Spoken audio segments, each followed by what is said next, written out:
નમસ્તે. આજે જૂનાગઢ જિલ્લા પંચાયતની સામાન્ય સભા હતી, એટલે કે જિલ્લા પંચાયતના તમામ સભ્યો, જૂનાગઢ જિલ્લાના સૌ ધારાસભ્યો, જિલ્લા વિકાસ અધિકારી અને જિલ્લા પંચાયતના પ્રમુખ, આટલા લોકોની મીટિંગ હતી, જેના અધ્યક્ષ જિલ્લા પંચાયતના પ્રમુખ હોય છે.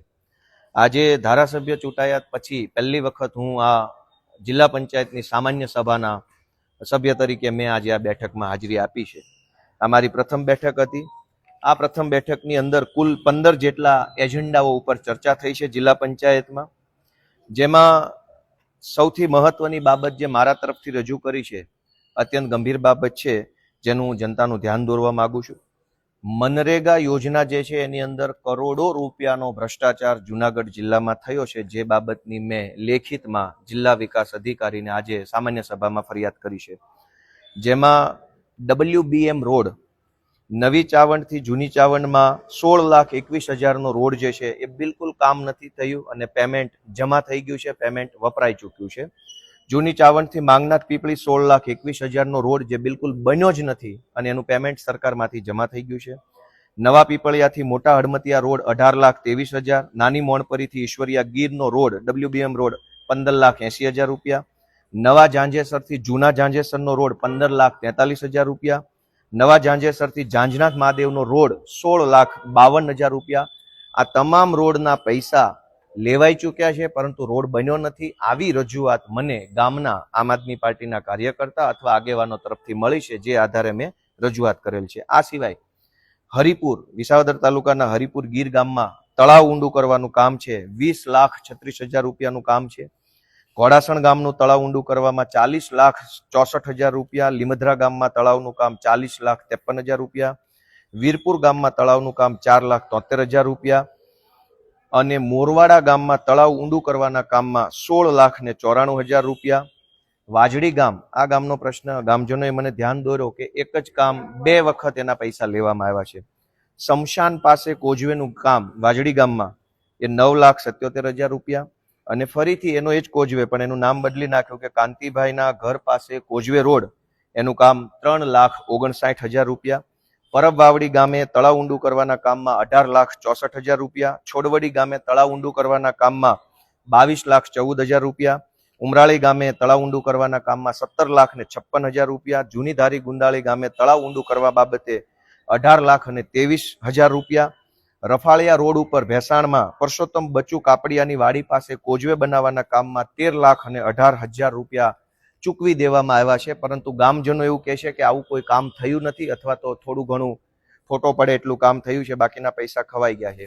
અમૃત સરોવર બનાવવાની જે યોજના છે સરકારની, એમાં ખાંભા ગામમાં 8,03,000 રૂપિયા, લીલિયા ગામમાં 6,09,000 રૂપિયા, નાની મોણપરી ગામમાં 3,32,000 રૂપિયા, શોભાવડલા ગામમાં 2,80,000 રૂપિયા અને ગળથ ગામમાં 5,06,000 રૂપિયા અમૃત સરોવર નામની યોજનામાંથી પેવર બ્લોક નાખવાના ફળવાયા છે. ગામજનોનું એવું કહેવું છે કે બિલકુલ નથી પેવર બ્લોક નખાયા, અથવા તો થોડાક નખાયા છે, અથવા તો નબળી ક્વોલિટીના નખાયા છે. ઘંટિયાણ ગામથી સીસી રોડ જે બન્યો છે, એ સીસી રોડ 33,35,000 રૂપિયામાં બન્યો છે. ગામજનોનું એવું કહેવું છે કે આ રોડ હજુ તો અડધો બન્યો છે, ત્યાં તૂટી પણ ગયો છે.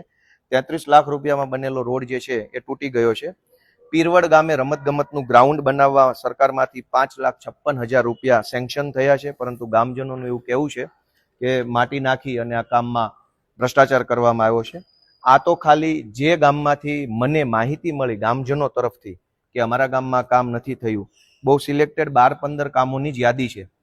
માત્ર 12-15 કામોમાં તે આ આંકડો કરોડો ઉપર જાય છે. જો આખા જૂનાગઢ જિલ્લાના મનરેગા યોજનાના કામોની જો યાદી મળે તો ભ્રષ્ટાચાર કઈ હદે થાય છે એ જાણવા મળે. આ બાબતે મેં જિલ્લા વિકાસ અધિકારી અને જિલ્લા પ્રમુખશ્રીને આજની આ બેઠકમાં મેં રજૂઆત કરી છે. આ સિવાય એક મહત્વની બાબત છે કે સ્ટેમ્પ ડ્યુટીની ગ્રાન્ટમાં ફેરફાર કરવા બાબત, એટલે કે કોઈ એક જિલ્લાની અંદર જેટલા પણ સ્ટેમ્પ લેવામાં આવે છે, જમીનોની ખરીદ વેચાણ વારસાઈની અંદર લોકો સ્ટેમ્પ ડ્યુટી ભરતા હોય છે. એ જે સ્ટેમ્પ ડ્યુટી સરકારમાં જાય છે, તે સ્ટેમ્પ ડ્યુટીના કેટલાક ટકા રૂપિયા જે છે એ જિલ્લા પંચાયતને ખર્ચ માટે આપવામાં આવે છે. આ ખર્ચના સ્ટેમ્પ ડ્યુટીના ગ્રાન્ટના કામોમાંથી અનેક પ્રકારની સરકારી યોજનાઓમાંથી રોડ, રસ્તા, ગટર, પાણી બનતું હોય છે. સરકાર આ જિલ્લા પંચાયત દ્વારા 2025 માર્ચ મહિનામાં વડાળ ગામે ભિયાળ રોડથી જાલણસર તરફ જતો રોડે મેટલનું કામ મંજૂર થયું હતું.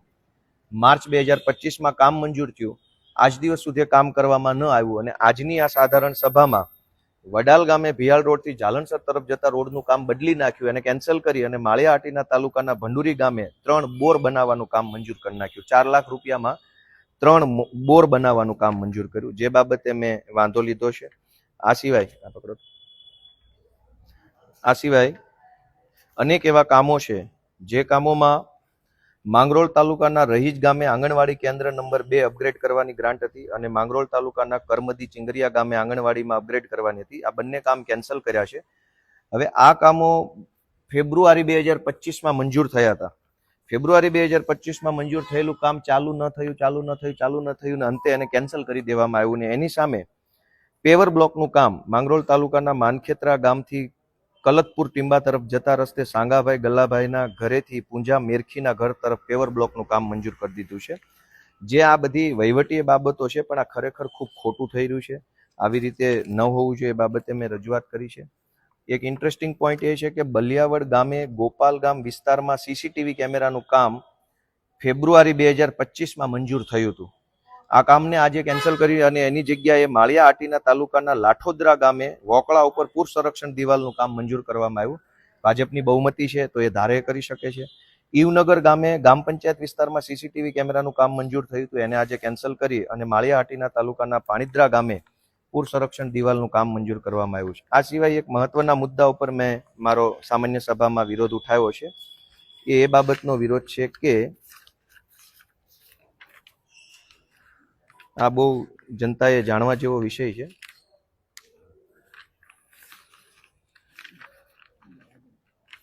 આગળ છે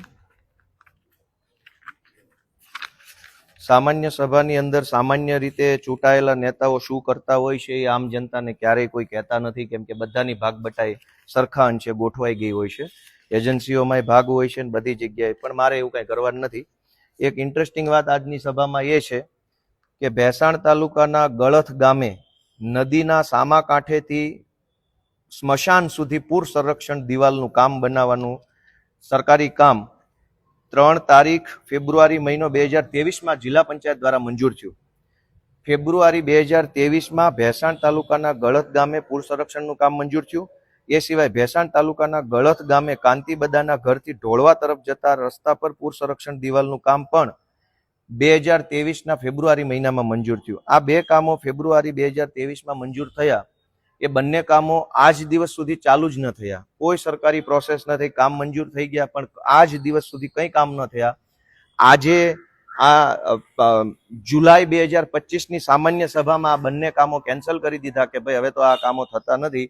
અને એની સામે ભેસાણ તાલુકાના ગળથ ગામે નાથાભાઈના ઘરથી મનસુખભાઈના ઘર સુધી પેવર બ્લોકનું કામ સામે મંજૂર કરી નાખ્યું અને મોરવાડા જતા રસ્તે વોંકળે કોઝવે કમ ધાબીનું કામ ભેસાણ તાલુકામાં મંજૂર કર્યું. જે કામ 2023માં મંજૂર કરવામાં આવ્યા છે એ 2025 સુધી ચાલુ નહીં કરવા પાછળનો ઈરાદો શું છે, શા માટે ચાલુ નથી, ત્યાં આ બધા પ્રશ્નો મેં પૂછતા મને કોઈ બહુ સંતોષકારક જવાબ મળેલ નથી. એક સારી બાબત એ થઈ છે આજની આ મીટિંગની અંદર કે ભેસાણ તાલુકાના રાણપુર ગામે જે શૌચાલયની ટાંકી જે છે સાફ કરતી વખતે 2 સફાઈ કામદારોના દુઃખદ મૃત્યુ થયા હતા. એ બંને સફાઈ કામદારોને સરકાર તરફથી 30 લાખનું વળતર મળવા પાત્ર છે. જિલ્લા પંચાયત દ્વારા 60 લાખ રૂપિયા મંજૂર કરવામાં આવ્યા છે. આજે જે બંને સફાઈ કામદારશ્રીઓના મૃત્યુ થયા છે બંનેને 30 લાખની સહાય જિલ્લા પંચાયત હસ્તક સરકારશ્રી દ્વારા કરવામાં આવનાર છે. આજની આખી જે સભા છે એની અંદર અનેક પ્રકારના બીજા એક મહત્વનો વિષય એ હતો કે એજન્ડા નંબર 13 કે 2024-25ની ગ્રાન્ટમાંથી જે સરકારી કામો મંજૂર થયા છે એ સરકારી કામોની મુદ્દત વધારવા માટેનો એક ઠરાવવામાં આવ્યો હતો.